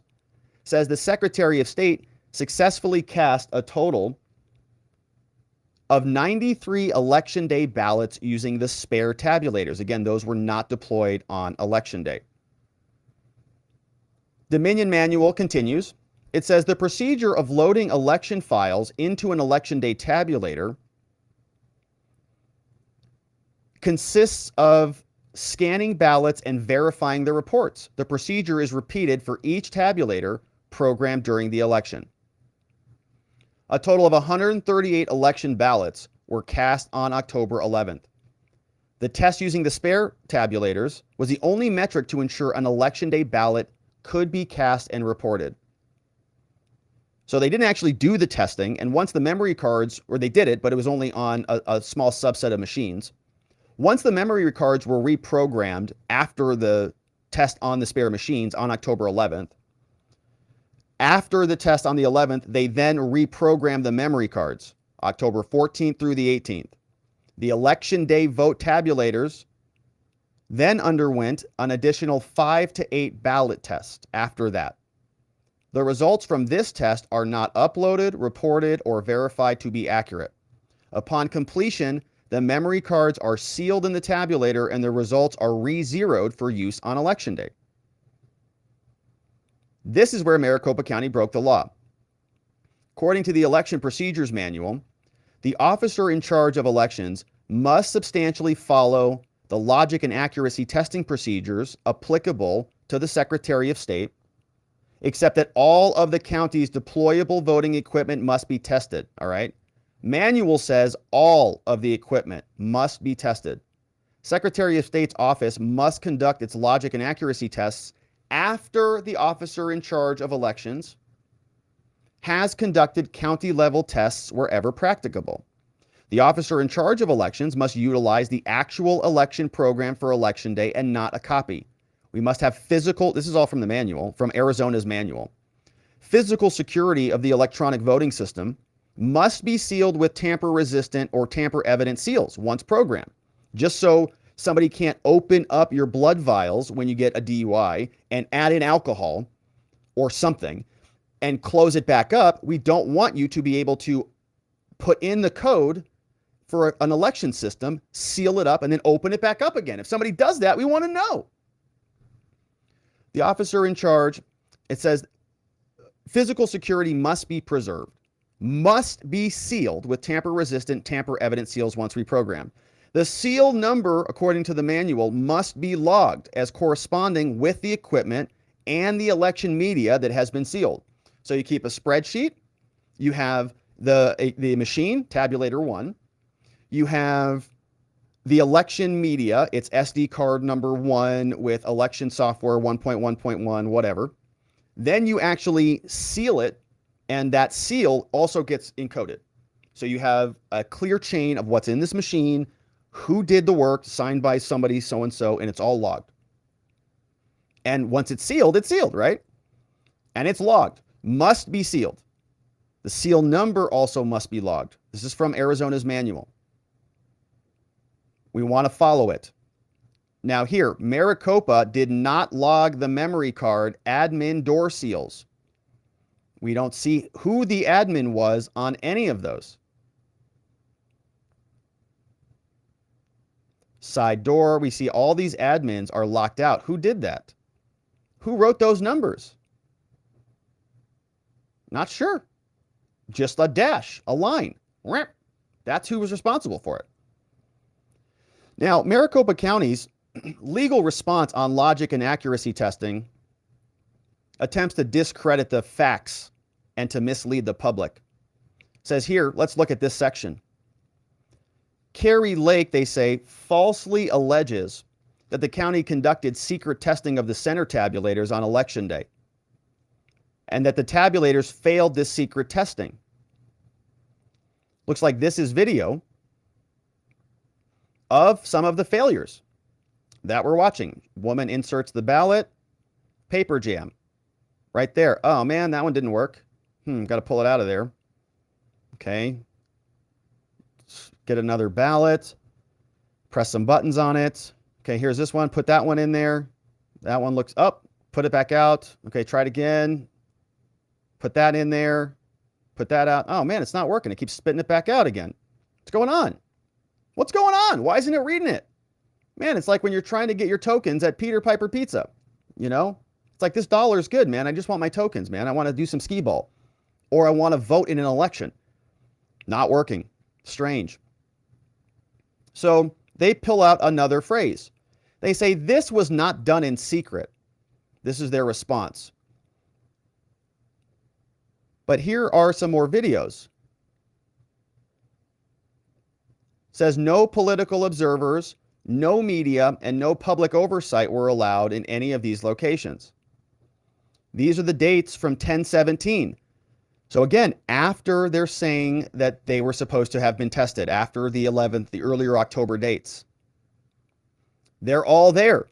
What are all these people doing on October 17th? What are they doing in there?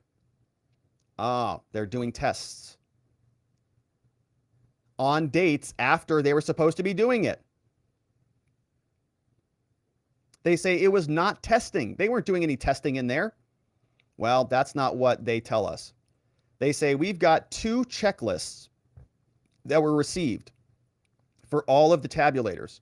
They pull all these documents out. Here's what they show us.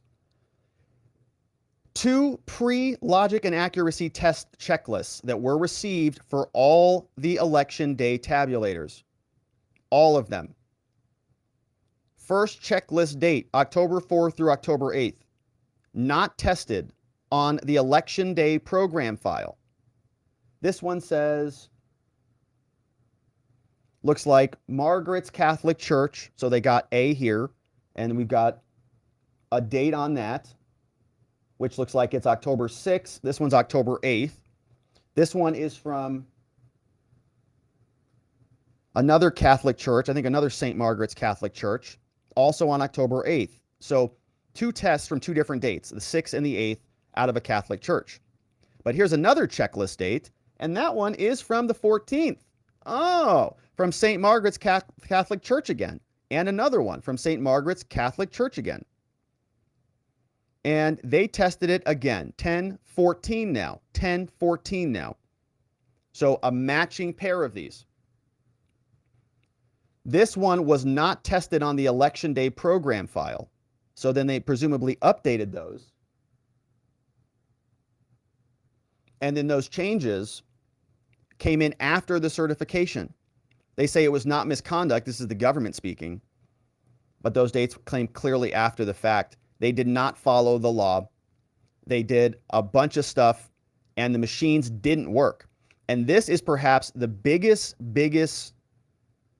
scam and scandal in this whole thing, is that this is what it looked like in Arizona on election day. So it's not even as much, it is about what happened in the ballot tabulation centers and how signature verifications worked and all of the other nefariousness about Arizona. But it's also about the people who had to go through this, and the people who were disenfranchised, and the people who just left a line like this when they were out trying to vote. It's the people who couldn't participate. And it's the people who never got an opportunity to even walk in there because they were disenfranchised at the day election polling location. And they told us on that day, well, just go somewhere else. So just try it again. Come back later. And those were all Kari Lake voters. And those were the biggest people who were disenfranchised in this whole thing. And if you say maybe it was, 10% of the electoral day vote on that day, that's definitely enough to change the election and the outcome. So very interesting evidence that has come out from the Kari Lake War Room.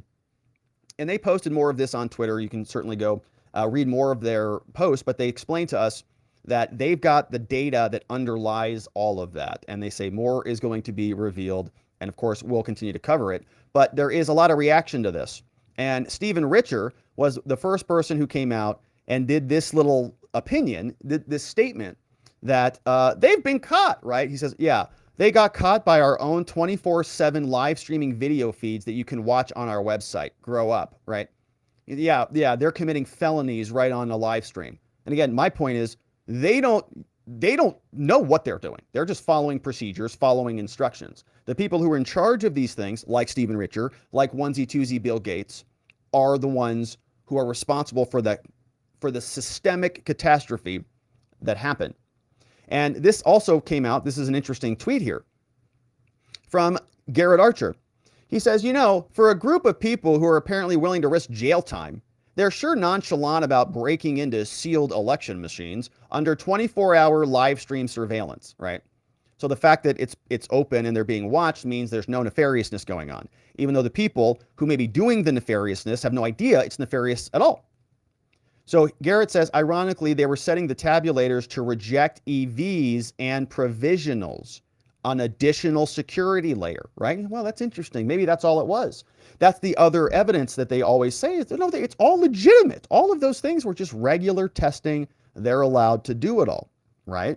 Says it's so sad that there are people out there willing to lie so brazenly.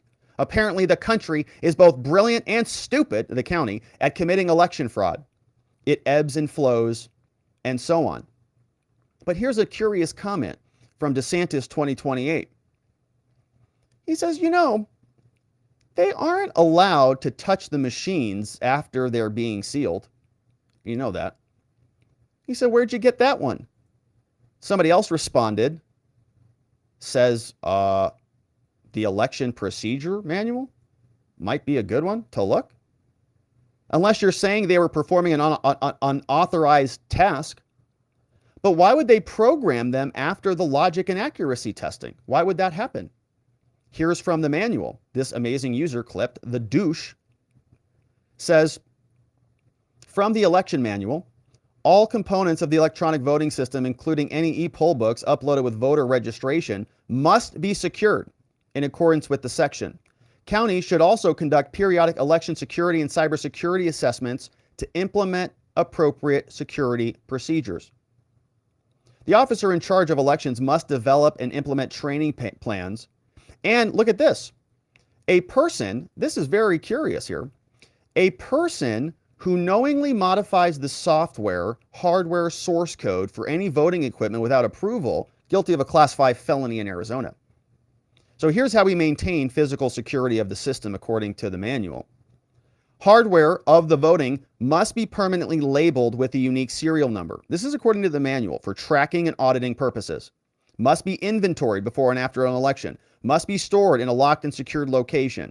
Access to the voting system must be done, including the voting equipment, must be authorized by the officer, and access must be documented with a written log or electronic key card access that indicates the time, date, and identity of the person accessing the system.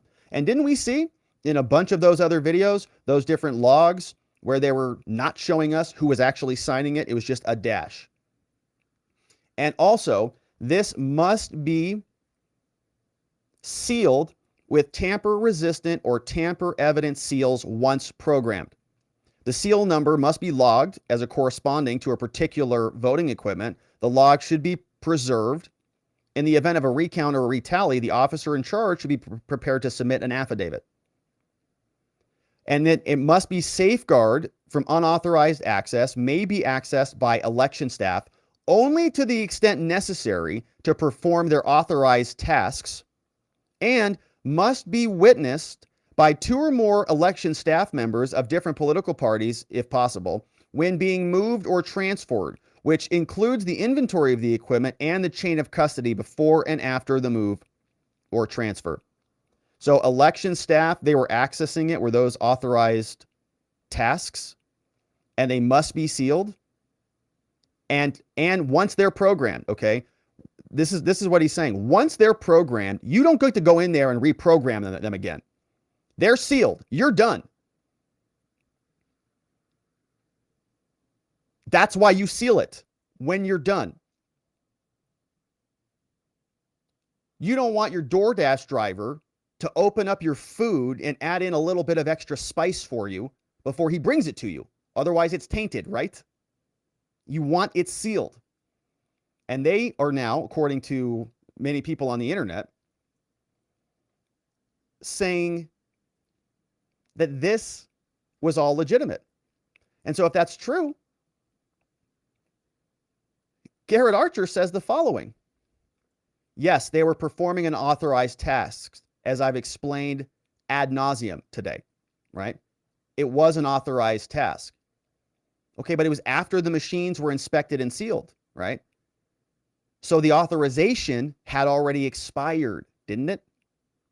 He says, like I said, why don't you take it up with Maricopa County Attorney? Right? So it's a great question, isn't it? But he says it's really not my decision. Maricopa County Attorney's Office, they're the people who can decide whether to prosecute or not. It is an interpretation of the law. There are legitimate facts here, but they're gaslighting everybody. And up here at the top of this tweet thread, I can't believe everybody's a liar about all this stuff. Why is everybody lying about this? As he said down here. So sad that people are out there willing to lie so brazenly. No, it's a pretty damn good argument, isn't it? Even you said it's up to interpretation by Maricopa County. So be very careful of these people who are gaslighting everybody out there, telling us that it's all a bunch of nonsense. The evidence is becoming clear by the day. And they're playing around with stuff after the fact. Just like you don't want anybody playing around with your food before it gets to your table, just like you don't want cops manipulating your DUI blood results after it's been drawn out of your body. We don't want people manipulating, unsealing, and changing ballots and tabulators after the fact.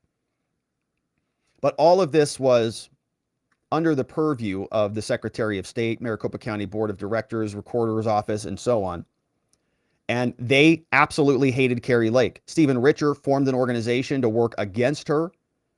And he was in charge of a lot of the electoral process here in Arizona. Well, looks like they've got their wish, and Katie Hobbs is in the governorship, and she's doing a terrible job. But as is usually the case, the Democrats just don't care about most of this. They are fine as long as you're a Democrat. You don't even have to be able to talk. They don't care. They just want you in charge. So Katie Hobbs is also not intelligent, but she's the governor, and she's having some problems. Allie Bones, who was a friend of Katie Hobbs for decades, resigns as Katie Hobbs's chief of staff. Not good. Here's what the article says. Arizona Governor Katie Hobbs, chief of staff, resigned her post effective immediately on Thursday. Bones is the number four of Hobbs's top advisors to leave the administration within the first 6 months. Oh, nice. Adding to the instability at the highest levels of government in Arizona. Hobbs wished Bones the best. She exemplifies being a public servant of the law. Hobbs touted Bones' leadership in getting a budget deal passed, but as the dust settled on the deal, no evidence emerged that Hobbs, with Bones at her right hand, had used their leverage like getting cabinet nominees through.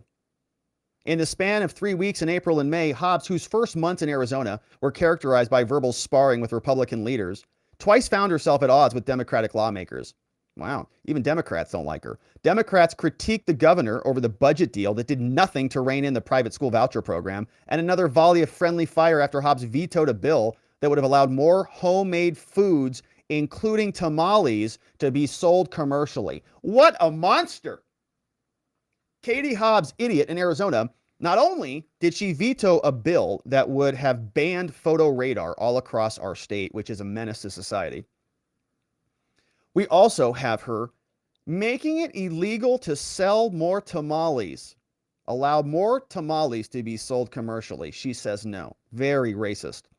The Democratic governor's administration has been seen several staffing changes in its first several months. Hobbs asked her press secretary to resign after she wanted to shoot people with boom boom sticks.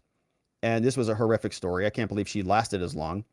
But remember when there was a shooting that took place, her press secretary, of course, they didn't include the image, posted a bad image and they asked her to resign. Her director of communications was also dismissed. 3 other advisors gone. On the day in May when Hobbs' first budget became public, her key conduit resigned. Rebecca Baby resigned. And Hobbs is juggling a bunch of tensions. Bones made $200,000 as Hobbs's right hand. 2 had been friends for a decade, worked with her as assistant secretary of state while she was the secretary. Hobbs worked in policy, worked on domestic violence. She didn't return a call. She's just going to go out and pursue new opportunities. which means when your chief of staff leaves, it's basically a total failure of leadership. It's, I'm out of here because this is going to be a disaster zone. This woman been working with her for 20 years, assistant. Now they finally get the big prize and she's like, I'm out of here, getting out of the blast zone because she's incompetent. So that's what's going on in Arizona. Kari Lake is continuing to fight this, of course. She's promised an appeal. She's also explained to us that she's launching a new voter outreach organization to help people get out there and register others to vote and get those ballots in and counted. And so we're going to be continuing to cover this here in Arizona and elsewhere because this is a very important state for the whole country.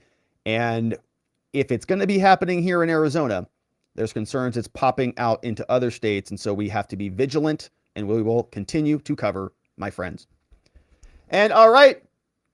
Whew, that was some good ground today, my friends. Kari Lake, we got some new evidence on that one, and I think it's pretty good. We have some more. Lindsey Graham's getting an arrest warrant. We'll see if the Russians pick him up anytime soon. We have the debt ceiling cave. Joe Biden's about as giddy as can be, and probably the Republicans don't even care. You know, they're out having barbecues or whatever. And so that, my friends, is it for us on the day. Now, we want to see what you have to say about this over from our friends at watchingthewatchers.locals.com. And of course, thank you for the very generous super chats that came in. We're going to say hello to our friends on Rumble and Twitter and the whole crew. So let's see who's in the house first right now. Rocky Waters here. This came over from Locals. Let's see what this one says. Rocky Waters is in the house. He says, bingo. Rob, that's the whole problem with the news. They translate instead of present. I try to avoid the constant Republican lure this time, but we're going to do something. But maybe I'm failing again. But it does seem that the weaponization committee is breaking some ground. Yeah, I mean, that's true. That is true. I mean, we were pretty happy about the fact that they were going to be having a meeting with Christopher Wray, I think this week, actually. We had a contempt of Congress story that we covered last week, and that was a doozy. So there is some activity there. But the budget thing, they're all spenders. They all want the pork. Nobody wants to be responsible for the crash. And they keep spending. Oh, man. Catwoman says, Rob, we have a Fed troll in the chat over on Rumble. We got a Fed in the Rumble chat? Well, welcome. Hopefully you're learning something.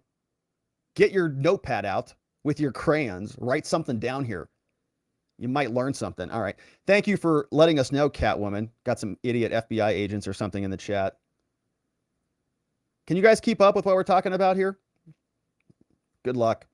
Rocky Water says, in my humble opinion, ChatGPT is potentially a great watching the watchers tool. It can allow for the common man to research on scales and speeds previously unavailable. Kind of like cell phones and privacy. Now everyone walks with a professional recording and broadcast station in their hand. I agree. I agree with you, Rocky Water. Totally. I think that AI is a very, very amazing tool for the common person. And I think that it will democratize access to information in a way that we've never seen before, which is why we got to be careful with these big tech overlords and these congressional people who want to regulate and limit it. We don't want only the big tech players to be able to create and host these platforms.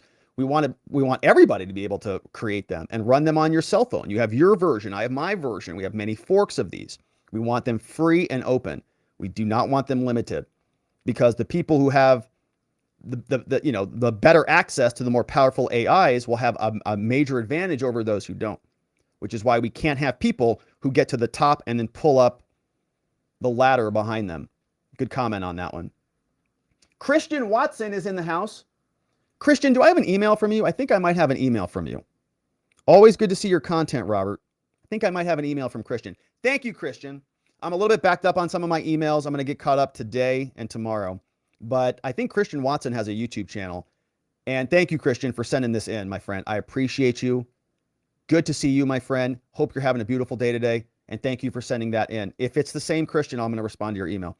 And thank you, my friend. This one came in from Jeff. Jeff says, historic recovery equals paying more then twice as much for groceries, still $4 a gallon for gas, made less profit, and paid more in taxes. Yay, Joe Biden. Oh. It's kind of nuts. And they're all talking like it's a big victory. Kevin McCarthy comes out like, yeah, looking around. What's your question? What's your question? Like he's, suave or something. Come on, man. You're not saying anything. Historic recovery. And your dollar is worth a lot less, man. Every dollar in our bank accounts is just evaporating by the month. It's disgusting. Marion Holtzman says, no way McCarthy has the population behind him. He got way out-ratioed on Twitter. The GOP is gone for sure. We will not forget. Trump now more than ever. Good to see you, Marion Holtzman.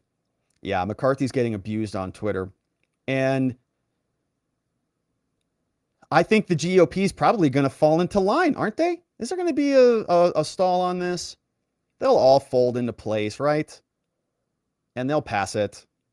It'll be on Wednesday or Thursday. I can't imagine that they dig their heels in. It'd be nice, but I'm not holding my breath. Hey, Jeff Pearson's here. Says McCarthy sounds like Trudeau. Yeah, that little dictator up there in Canada. That's one of our most popular videos on YouTube, is a video about Justin Trudeau being a dictator in Canada. It's great. Everybody watches it, and they love to watch it. It's old. It's like really old, and they still watch it. They're like, he is a dictator. And I think the Canadians like to go back and remind themselves. And it's good. It's a good reminder. He is a dictator, and what he did up there was disgusting. And I've talked to other Canadians who are actually leaving Canada, like Viva. He's a good example of that. Good to see you, Jeff. Patrick Parker says, they have to pay the rain shaman. They got to pay somebody. I'm still not sure who you pay to make it rain in Arizona, Patrick, which was the dumbest thing. I mean, Mark Kelly said it was going to rain more. And here I am. I'm like, we live in a desert. We could use some more rain. So what do we have to pay in order to make it rain more? I happen to love the rain, because we don't get it much often. It's kind of like a treat when it comes here in Arizona. And we don't get it. I'm like, wait a minute. If we just spent $700 billion, we're going to get more rain. Okay, how much more days of rain per year are we going to get? What's the increase of actual water volume that we'll see here? Are we going to have more greenery? Are we going to have more rivers here? Tell me, Mark, what are the actual, what's it going to do specifically? I know if I go in and I pay this amount of money, I'll get that much gasoline. How much did I pay to the climate gods in Washington that's going to cause rain in Arizona? What's it going to be? And if we double that, do we get double the rain? If we buy two, do we get one free? I don't know, but nothing is true. They just talk in platitudes and idiocy. Jeff says Biden is telegraphing World War III and more January 6th type investigations by referencing the 14th Amendment. Very, very astute observation there, Jeff. And certainly that is troubling. And I think you could be right about that. I mean, to me, it feels like we're on the on-ramp for a much bigger global conflict with China and with Russia, and that we're just continuing to escalate. And when you're the frog in the boiling pot, it's harder to recognize it because it feels slow. But I think if you zoom out, if we fast forward 15 years, I think we would say that we're in year 2 of the conflict, which we are, right? And in year 2 of the conflict, things aren't as hot as they typically are, like, let's say, in year 3 or year 4, which is where we're going. And global war provides a lot of excuses as to why you have less, why you have to do more, why the government needs more, why your rights need to be curtailed. It's a great excuse. And they're not going to have COVID again. Maybe they will have something else, but World War III seems like a pretty good deal for them. And January 6 investigations, we know that this has been part of their game plan for a very long time. They've got Capitol police offices they're opening up. DOJ has new prosecutorial teams through Matthew Graves focused on this almost exclusively at the expense of other crimes. We have the FBI that's focusing on domestic homegrown violent extremism and so on. Yeah, it makes sense. And it'll be very curious what happens domestically here, whether we have new internment camps or something again. It's pretty horrific to think about, but our government does horrific things in the time of war. So we'll see. Now, another one from Patrick Parker. Thank you, Patrick. Says, this one. Jeff Pearson says, the bill is foreshadowing more war. I think a follow-up point to your prior comment, Jeff. Yeah. That the the debt ceiling agreement is really not a solution to anything, because they have a different solution that's going to help us deal with the financial meltdown, which will be war. And that covers over the global ineptitude. Scary times. This one from Patrick Parker says, I have the best way to find out if the election people are doing their job, but I would need to know if it's legal to do. I would write a different name like Mehoff Jack on your ballot. Also, good name drop, Robert Peter Piper Pizza. Thank you, Patrick. No, I don't encourage anybody to do anything to manipulate your ballots. Just, follow the rules with your ballots. And unless you have a friend named Mehoff Jack, I'd be curious what his ballot process looks like. And Peter Piper Pizza's, pretty dang good if you like that type of pizza, which I did. I loved that as a boy. So, all right, my friends, that came in over on YouTube, and thank you everybody for sending in those very generous donos. I appreciate you joining us on this lovely, lovely Monday and being a part of that. We have, let's give some shout outs over on Twitter before we jump over to our members only after party and hang out for a bit. Who is joining us on Twitter? Do we have anybody who's watching? No, nobody. 0 people. That's great. Gosh, that's all right. I guess I'll just talk to myself over here right now. Who's in the house? We have Omnipotent says, since McCarthy is not doing his job, perhaps he should be removed and have Byron Donalds become speaker. Remember, it was no accident that his name came up earlier. Something to ponder. Yeah, Byron Donalds. I like Byron Donalds, man. I like that clip of him when he was yelling at the media. He wasn't even yelling at him. He was talking to them conversationally, but he was kind of bigging on him. He was like, he was making them feel small. He said, this should be easy for you people. He was talking about the Biden stuff. He's like, this, and this, and this. It's all here. I laid it all out. It's a buffet. This should be easy for you people. And they were like, no, it's not. Nothing's easy for us. Getting up is hard. Identifying my pronouns are hard for me every morning.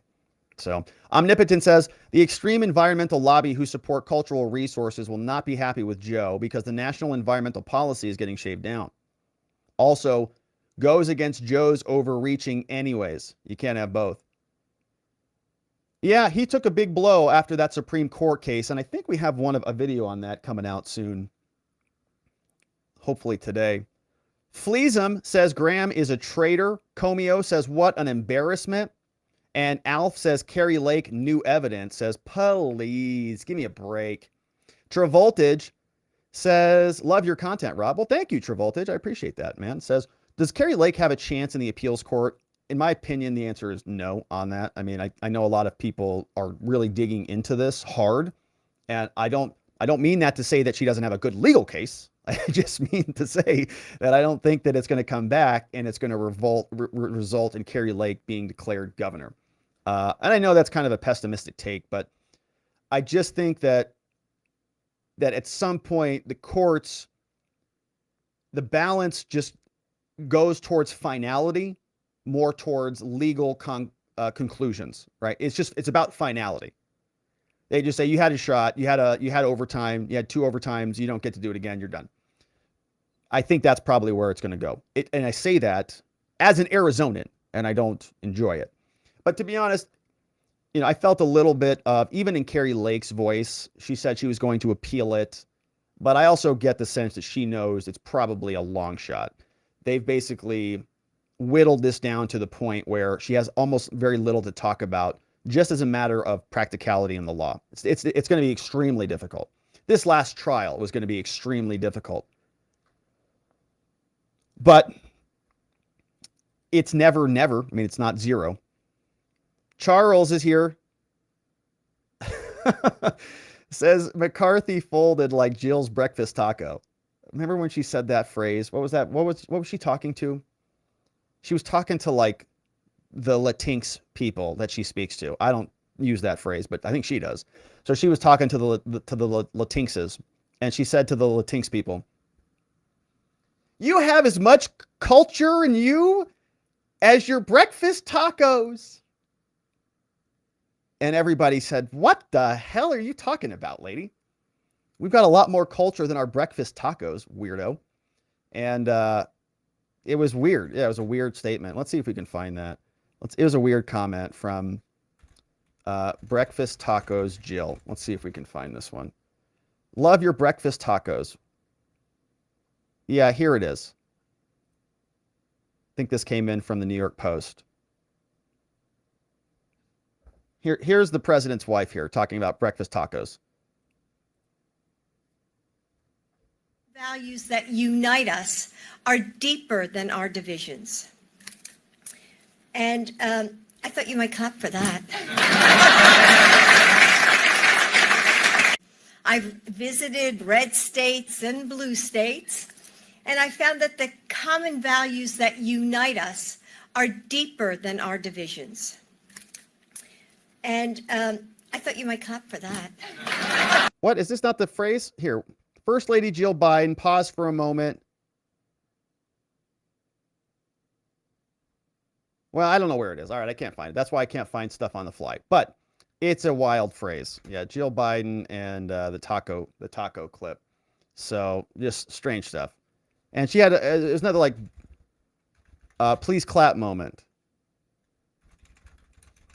One of those things. Please clap. Like Jeb Bush. Here's the clip, I think this was. Yeah. But we can't get those things on our own. Raul helped build this organization with the understanding that the diversity of this community, as distinct as the Bogotas of the Bronx, as beautiful as the blossoms of Miami, and as unique as the breakfast tacos here in San Antonio. I love breakfast tacos. All right, so what First Lady we've got there. Amazing. All right, so that, my friends, is what we had over on Twitter. And thank you, everybody, for joining us over there and saying hello. We also have our friends on Telegram, and we're going over to locals. Bonnie sent this one in. Thank you, Bonnie. Bonnie says, Bonnie shared this meme with us here today. The only trustworthy FBI agent in the whole stinking country is right here. Very, very regal, full of integrity, great eyesight, many, many lives.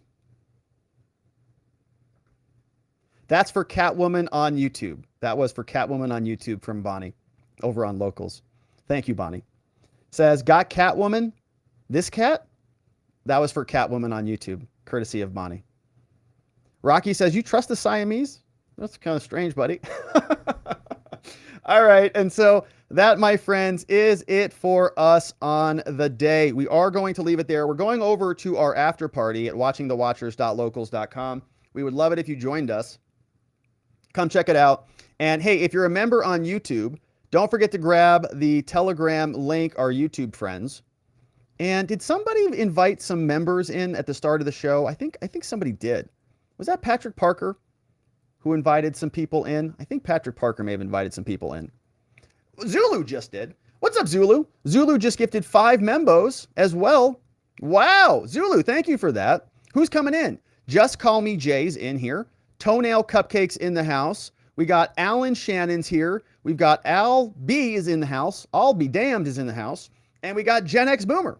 All gifted membos courtesy of Zulu. And Zulu, thank you for doing that, my man. Appreciate that. So our new members, make sure you grab the Telegram link on YouTube. Go over into the community section. Grab the Telegram link. That's where we're going right now. And I think Patrick Parker at the start of the show also gifted some membos. And I'm really grateful for that. And thank you for sending them in. I don't know who you invited, but I'm sure they're great. And welcome everybody who got invited courtesy of Patrick. And John just invited some new membos.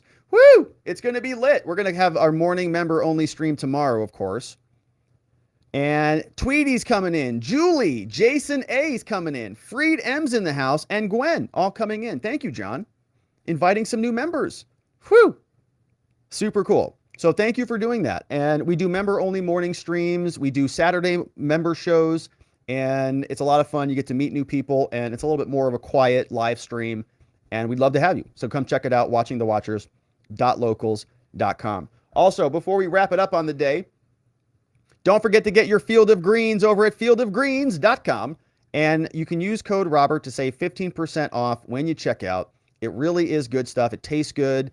It is good for you. It's got all sorts of vitamins and nutrients in there. And if you're not taking a daily vitamin and you're not getting enough fruits and vegetables in your greens, it's a good addition.